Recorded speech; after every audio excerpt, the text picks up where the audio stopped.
বুঝতে পেরে থাকো তার আগে এটা বলো, তুমি কি কলেজে এটা নিয়ে পড়াশোনা করেছো?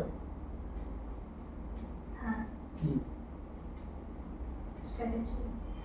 এটা হচ্ছে স্ট্যাটিস্টিকের পার্ট, বুঝতে পেরেছো? এটা তোমার সিলেবাসে আছে, সেজন্য ভাববে না যে আমি চাম থেকে না, আগে তথ্য ভাবতাম, নিচ্ছি। এখন ভাবি। এক বছর আগে ভাবতাম, মাত্র 1 বছর আগে ভাবতে আমার 6টা মাস হয়ে গেছে। আকাশ আর পাতা করছেন, আকাশ এখানে আর পাতা এখানে, বা আকাশ এখানে সেখানে পাতা মিল পাচ্ছিলাম। এখন কি ভাবছো? এখন মিল পেয়েছি।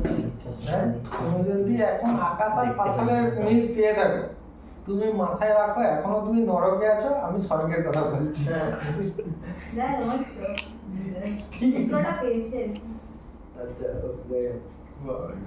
যেটা আমি বলছিলাম, তো এবার আমরা একটু ফরওয়ার্ড দেখাতে চাইছি।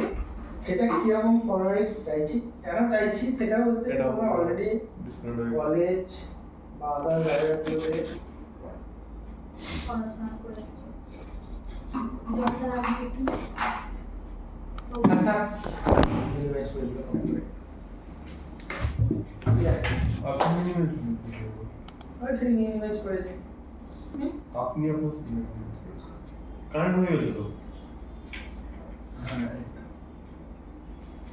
আর প্রথম থেকে তাহলে সমস্যা করে দাও কেন প্রথম থেকে আমি এখন স্ট্রেট ফরওয়ার্ড করছি, কারণ মেন স্ট্রাকচারটা বুঝে যাওয়ার পরে এখনো পর্যন্ত বর্ণালী তুমি বলো, তুমি স্ট্রাকচার বুঝে যাচ্ছ না। এটা হচ্ছে আমার ডেটা টাইপ,